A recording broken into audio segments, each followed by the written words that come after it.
ہے لیکن ابھی اسکرین شیئر ہو رہی ہے آپ کی. جی ٹھیک ہے.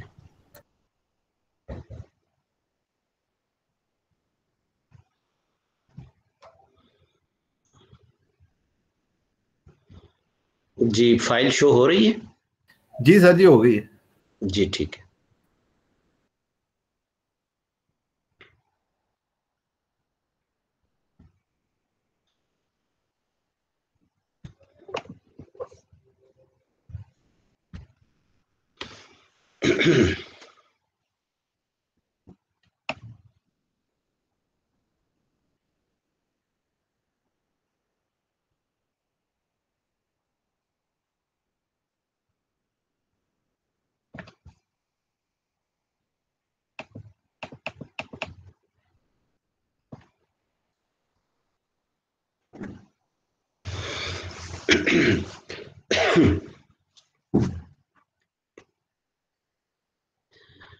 اعوذ باللہ من الشیطان الرجیم بسم اللہ الرحمن الرحیم.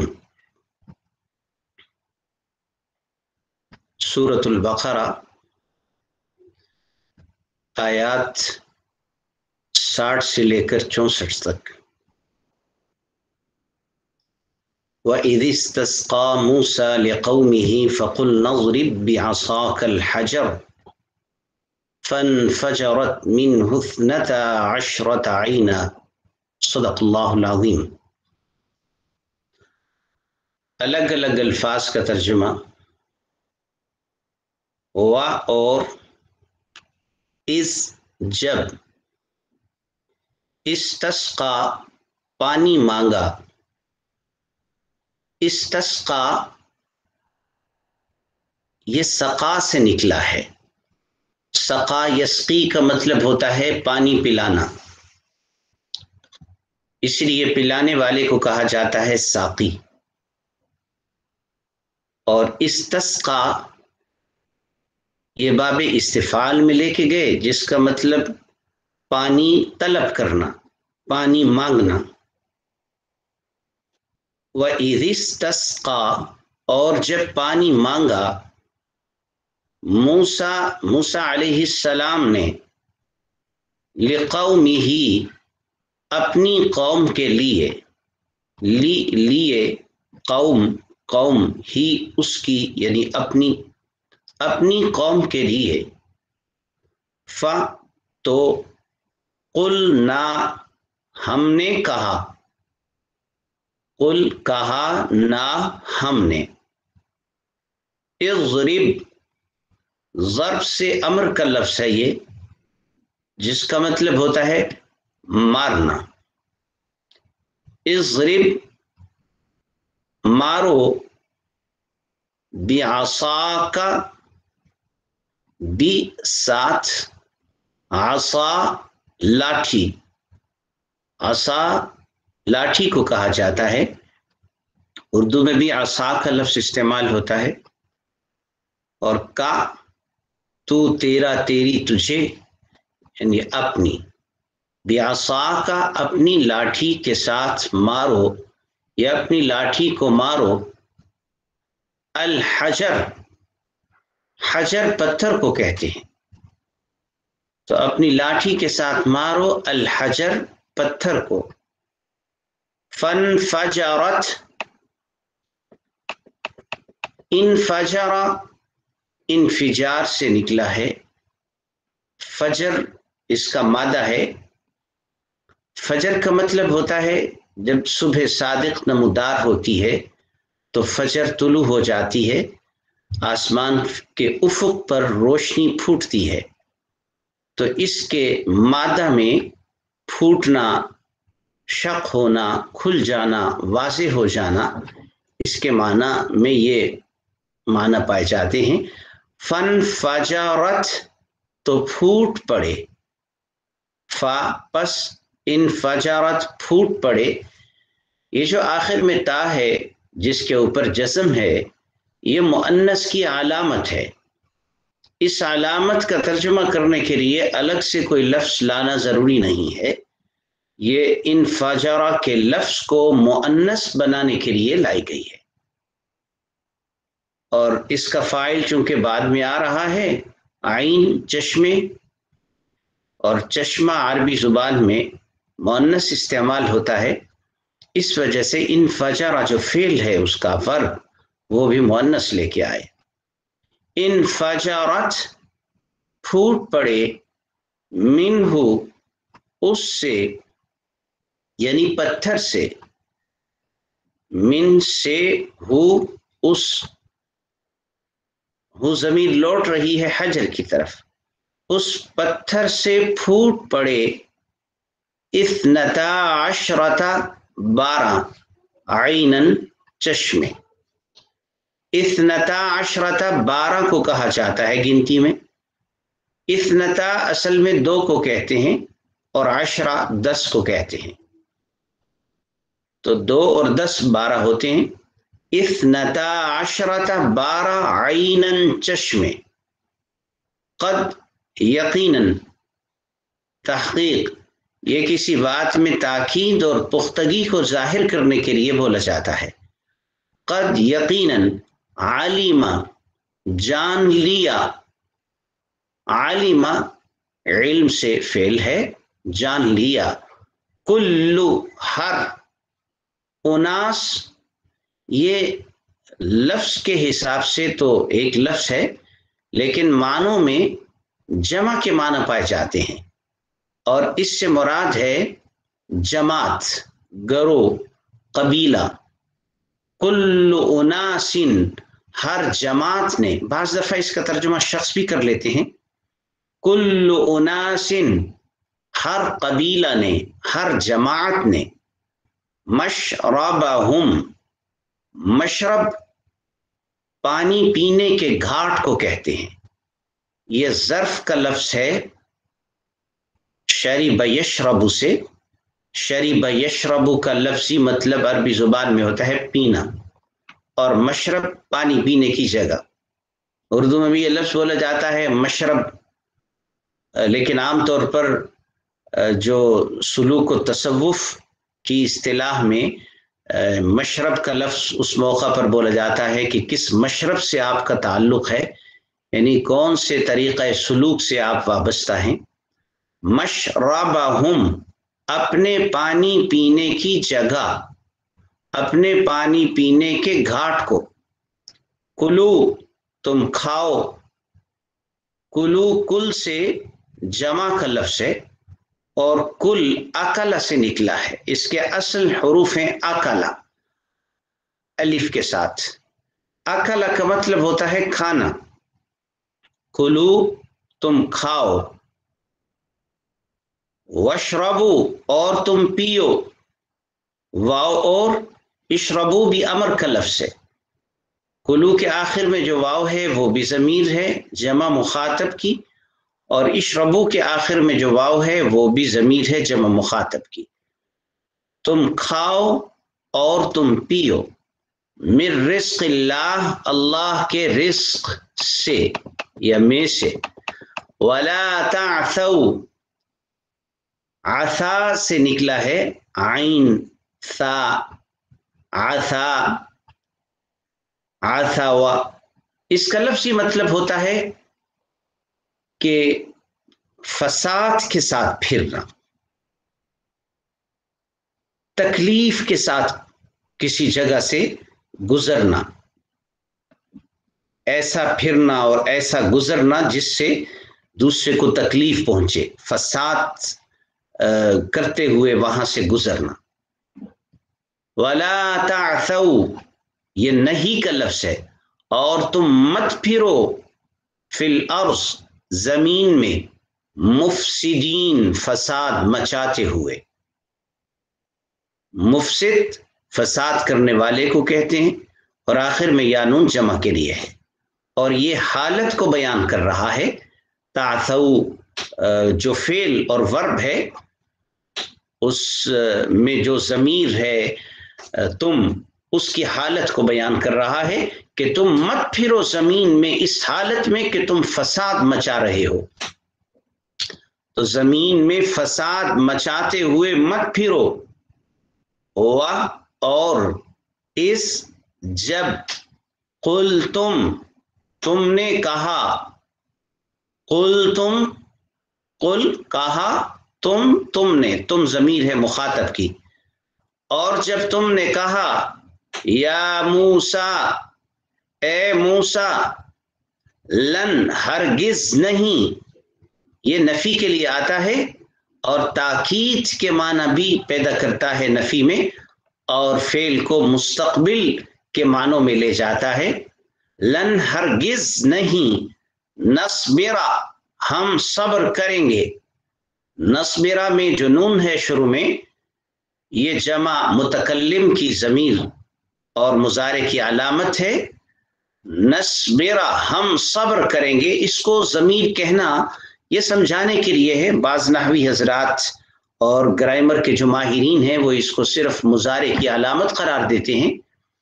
بہرحال نصبرا ہم صبر کر سکتے، لن نصبرا ہم ہرگز صبر نہیں کر سکتے، علی پر، طعام کھانا، واحد ایک، علی طعام واحد ایک ہی کھانے پر ہم ہرگز صبر نہیں کر سکتے۔ فدعو پس آپ مانگیں، ادعو دعا سے نکلا ہے، دعا یدعو کا مطلب ہوتا ہے مانگنا، دعا کرنا۔ فدعو آپ دعا کریں، آپ مانگیں، لنا ہمارے لیے، ربک اپنے رب سے، یخرج اخرج یخرج سے ہے جس کا مطلب نکالنا، پیدا کرنا۔ یخرج وہ نکالے، وہ پیدا کرے، لنا ہمارے لیے، لا لیے، نا ہم، یخرج لنا وہ پیدا کرے ہمارے لیے، وہ نکالے ہمارے لیے، مما اصل میں تھا من ما، من سے، ما جو، تو مما اس میں سے جو، تنبت الارض، انبت ینبت اس کا مطلب ہوتا ہے اگانا، اور یہ نبات سے نکلا ہے۔ اردو میں بھی یہ لفظ بولا جاتا ہے نباتات، نبات کی جمع نباتات، زمین سے اگنے والی اشیاء کو نباتات کہتے ہیں۔ تنبت اگاتی ہے، الارض زمین، اس میں شروع میں جو تا آ رہا ہے تنبت، یہ تا مخاطب کی علامت نہیں ہے اور نہ ہی یہ ضمیر کو ظاہر کر رہا ہے مخاطب کی، بلکہ یہ مؤنث کے لیے ہے، اور یہ فعل مؤنث اس لیے لے کے آئے تنبت کیونکہ ارض جو اس کا فاعل ہے، جو اس کا سبجیکٹ ہے، وہ عربی زبان میں مؤنث استعمال ہوتا ہے، تو اس وجہ سے تنبت فعل کو بھی مؤنث لے کے آئے۔ تنبت الارض زمین اگاتی ہے، من بقلہا من سے، بقل سبزی اور ترکاری کو کہتے ہیں، بقل سبزی، جو سبزی بیچتا ہے اس کو عربی زبان میں بقال کہتے ہیں، سبزی فروش۔ بقل سبزی، ترکاری، سبزی کو ترکاری بھی کہتے ہیں۔ ہا اس کی، ہا ضمیر لوٹ رہی ہے زمین کی طرف، اس کی ترکاری سے، یعنی اس زمین سے اگنے والی سبزی اور ترکاری، اور قثائہا، قثاء ککڑی اور کھیرے کو کہتے ہیں جو سلاد کے طور پر کھانے کے ساتھ کھایا جاتا ہے، کھیرا، تر، یہ سب اس میں داخل ہے۔ قثائہا اور اس کی ککڑی، وفومیہا اور اس کی گندم، فوم گندم کو کہتے ہیں، وعدسیہا اور اس کی دال، عدس ہر قسم کی دال کو بھی بعض دفعہ کہہ دیتے ہیں، اور بعض اوقات مسور کی دال پر بھی عدس کا لفظ بولا جاتا ہے۔ وعدسیہا اور اس کی دال، وبصلیہا اور اس کا پیاز، بصل عربی زبان میں پیاز کو کہتے ہیں۔ قال کہا، یعنی موسیٰ علیہ السلام نے، کیا، تستبدلون تم بدلہ میں لینا چاہتے ہو، تا مضارع کی علامت ہے اور مخاطب کے لفظ کو ظاہر کر رہی ہے، آخر میں واو جمع کے لیے ہے اور ضمیر ہے فاعل کی. تستبدلون، اور یہ لفظ، یہ فعل استبدال سے ہے جو بدل سے نکلا ہے. بدل، بدلا، بدلنا، تبدیلی، استبدال، ابدال، ان سب کا مادہ ایک ہی ہے، بدلنا، بدلہ میں لینا. کیا تستبدلون، تم بدلہ میں لینا چاہتے ہو، الذی، اس کو جو، ہوا، وہ، ادنا، ادنا ہے، گھٹیا ہے، اسے تم بدلہ میں لینا چاہتے ہو جو گھٹیا ہے. بالذی ہوا خیر، یا با عوض کے لیے ہے، بی عوض میں، الذی جو، ہوا وہ، خیر بہتر ہے، اس کے عوض میں جو بہتر ہے، یعنی اسے چھوڑ کر جو بہتر ہے تم بدلہ میں لینا چاہتے ہو گھٹیا چیز کو. اہبطو، تم اتر جاؤ. ہبط یہبط سے ہے، امر کا لفظ ہے. ہبط کا مطلب ہوتا ہے اتر جانا. اردو میں بھی بولا جاتا ہے حبوط آدم، آدم علیہ السلام کا اوپر سے نیچے کی طرف آنا، جنت سے اس دنیا کی طرف آنا، اس کو حبوط کہتے ہیں. تو اہبطو، تم اتر جاؤ، مصرن، ایک شہر میں. مصر، کسی بھی شہر کو مصر کہتے ہیں عربی زبان میں، اور مصر ایک ملک کا نام بھی ہے. یہاں سے خاص ملک مصر مراد نہیں ہے، کوئی سا شہر مراد ہے. اہبطو، تم اتر جاؤ، مصرن، ایک شہر میں. پس ان، بے شک، لکم، تمہارے لیے ہے، ما، جو، سألتم، تم نے مانگا. سأل، مانگا، تم نے.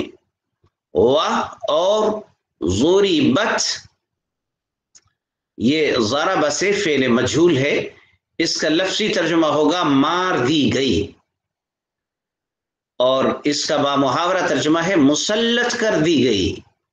ضربت، اور مسلط کر دی گئی. علیہم، ان پر، علا پر، ہم، ان پر مسلط کر دی گئی. الذلہ، ذلت. والمسکنہ، اور محتاجی. مسکنہ محتاجی کو کہتے ہیں، اسی سے مسکین کا لفظ ہے، جو محتاج ہو اسے مسکین کہتے ہیں. مسکنت محتاجی کو کہتے ہیں. اور باؤ، وہ لوٹے. با کا لفظی مطلب ہوتا ہے لوٹنا، واپس آنا. اس کے آخر میں جو واو آ رہی ہے یہ جمع کے لیے ہے. اور وہ سب لوٹے. آپ دیکھ رہے ہیں کہ با کے آخر میں جو واو آ رہی ہے، اس واو کے بعد الف کا اضافہ نہیں کیا گیا. یہ چند الفاظ ہیں جن کے آخر میں جمع کے واو کے بعد الف کا اضافہ نہیں ہے. قرآن مجید کو جس طرح سے آپ صلی اللہ علیہ وسلم نے لکھوایا، اس کے لکھنے کا جو انداز ہے اس کو رسم الخط کہتے ہیں. یہ اسی طرح ہی تحریر کروایا گیا ہے. دیکھیے اسی سطر میں آگے کانو کا لفظ آ رہا ہے، یہاں آپ دیکھ رہے ہیں کہ واو کے بعد الف آ رہا ہے، کانو. تو یہ واو جمع کا واو ہے اور اس کے بعد الف ہے. یہ الف اصل میں اس لیے لایا جاتا ہے کہ جو واو اور کے معنی میں آئے، جسے حرف عطف کہتے ہیں، اس میں اور اس جمع کے واو میں فرق ظاہر ہو. لیکن باؤ کے واو میں، واو کے بعد الف کا نہ لکھنا، یہی رسم الخط ہے قرآن پاک کا، اور اسی ترتیب کے ساتھ لکھنا ضروری ہے. اس کے بعد اگر الف لکھیں گے تو وہ رسم الخط کے خلاف ہو جائے گا. وباؤ، اور وہ لوٹے، بغضب من اللہ، اللہ کے غضب کے ساتھ. بی ساتھ، غضب، غضب، من اللہ، اللہ کے. اللہ کے غضب کے ساتھ، ذالکا یہ، بِأَنَّهُمْ بی یہاں پر با سبب اور وجہ کو بتانے کے لیے ہے، اس لیے اس سبب سے، اس وجہ سے، ان کہ ہم وہ، کانو وہ تھے، یکفرون انکار کرتے، یا مضارع کی علامت ہے اور آخر میں واو نون جمع کے لیے ہے، کانو میں بھی جو واو ہے جمع کے لیے ہے، اس لیے ان سب کا اکٹھا ترجمہ ہو گیا وہ سب یکفرون انکار کرتے تھے، بآیات اللہ اللہ کی آیات کا، بی ساتھ، آیات آیتن کی جمع ہے، اللہ کی آیات کے ساتھ یعنی اللہ کی آیات کا، اور یقتلون وہ قتل کرتے تھے، یا علامت مضارع اور واو نون جمع کے لیے، جمع کی ضمیر، اور وہ سب قتل کرتے تھے، النبیین نبیوں کو، نبیین جمع ہے نبیون کی، وہ نبیوں کو قتل کرتے تھے، بغیر الحق نا حق، غیر کا مطلب غیر، نا الحق حق، نا حق قتل کرتے تھے، ذالکا یہ، بیما اس وجہ سے جو، یہاں پر بھی وجہ کے لیے ہے، سبب کو ظاہر کر رہا ہے، با کا لفظ بعض اوقات اس معنوں میں استعمال ہوتا ہے کہ وہ وجہ، علت، سبب اور ریزننگ کو ظاہر کرتا ہے، بی وجہ سے، ما اس وجہ سے جو، عصوا انہوں نے نافرمانی کی، عصا عصیان سے نکلا ہے، عصیان کا مطلب ہوتا ہے نافرمانی اور واو جمع کے لیے ہے، عصوا انہوں نے نافرمانی کی، اور کانو وہ تھے، یعتدون حد سے تجاوز کرتے، یعتدون اعتداء سے نکلا ہے، اعتداء باب افتعال ہے جس کا مطلب حد سے تجاوز کرنا، حد سے بڑھ جانا، وَكَانُوا يَعْتَدُونَ اور اس کا جو مادہ ہے وہ عدوان ہے، اور وہ حد سے تجاوز کرتے تھے، ان الذین بے شک جو لوگ، آمنوا ایمان لائے، والذین اور جو لوگ، ہادو یہودی ہیں، ہادا یہودی ہونے کے معنی میں ہے اور آخر میں واو جمع کے لیے ہے، وہ سب یہودی ہیں، والنصارى اور نصارى نصرانی کی جمع ہے، نصرانی عیسائیوں کو کہتے ہیں، والنصارى اور عیسائی، والصابئین اور صابئین جمع ہے صابی کی، صابی بھی ایک فرقے کا نام تھا، من جو بھی، آمنا ایمان لے آئے، باللہ اللہ پر، والیوم الآخر اور یوم آخرت پر، آخرت کے دن پر، اور عامل صالحا عامل عمل کرے، صالحا نیک صالح، پس لہم ان کے لیے ہے، اجرہم ان کا اجر، تو ہم ضمائر ہیں یہ جمع کی ضمیریں ہیں، ان کے لیے ہے ان کا اجر، عند ربہم ان کے رب کے ہاں یا ان کے رب کے پاس، ولا خوف اور نہ کوئی خوف ہوگا، علیہم ان پر، اور لا نہ، ہم وہ، یحزنون غمگین ہوں گے، یحزنون حزن سے نکلا ہے، حزن غم کو کہتے ہیں، ولا هم یحزنون اور نہ وہ غمگین ہوں گے، وَإِذْ اور جب، اخذنا لیا ہم نے، اخذ سے ہے اخذنا، اخذ کا مطلب پکڑنا، لینا، اخذ لیا نا ہم نے، میثاق عہد کو، پختہ وعدے کو کہا جاتا ہے،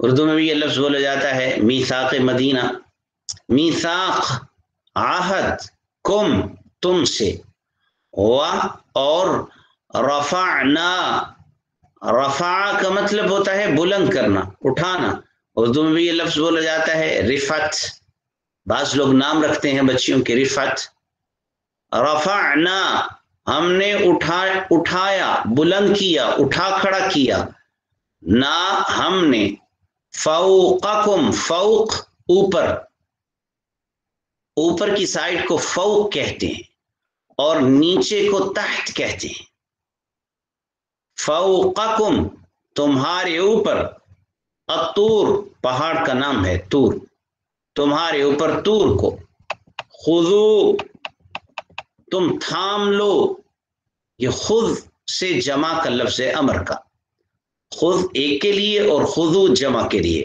تم پکڑ لو، تم تھام لو، ما جو، آتینا ہم نے عطا کیا، آتا یوتی کا مطلب دینا، عطا کرنا، نہ ہم نے، کم تمہیں، ما آتیناکم جو ہم نے تمہیں عطا کیا، بقوت مضبوطی کے ساتھ، بقوت کا تعلق خضوع کے ساتھ ہے، یعنی مضبوطی کے ساتھ تھام لو،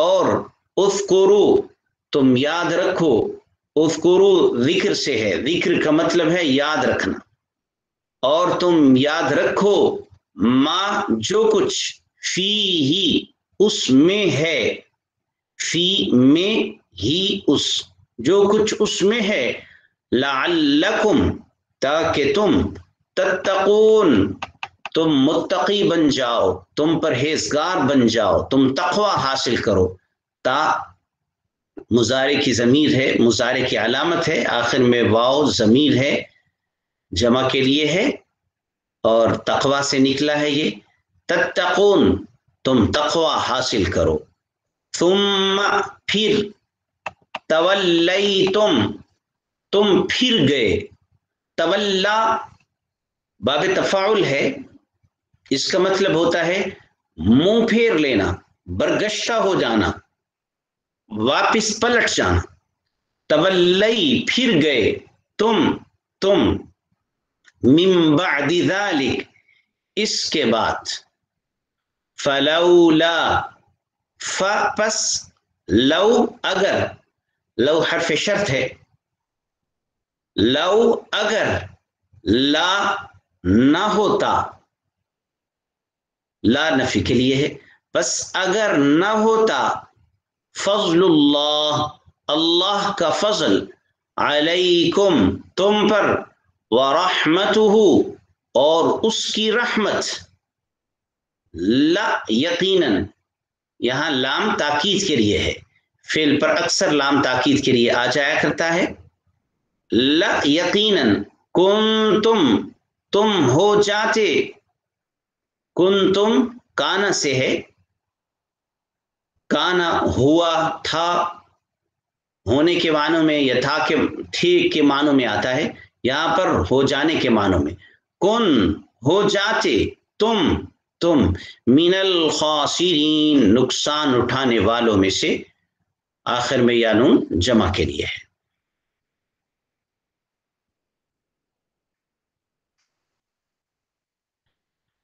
ان الفاظ کی اختصار کے ساتھ تفسیر اور اس کا بامحاورہ ترجمہ، وَإِذِ اسْتَسْقَىٰ مُوسَىٰ لِقَوْمِهِ اور جب پانی مانگا موسیٰ علیہ السلام نے اپنی قوم کے لیے، یہ اس موقع کی بات ہے جب دریا کو عبور کر کے بنی اسرائیل ایک کھلے صحرا اور ایسے مقام میں پہنچے جہاں پر اسباب معیشت کا کوئی بندوبست بظاہر نہیں تھا، تو اللہ تعالیٰ نے ان کے کھانے پینے کے اسباب کا بندوبست فرمایا، کھانے کے لیے اللہ تعالیٰ نے انہیں من اور سلوہ عطا فرمایا، اور سردی اور گرمی سے بچنے کے لیے اللہ تعالیٰ نے ان کے سروں پر بادلوں کے سائے فرما دیے، اور اللہ تعالیٰ نے ان کے پانی کا نظم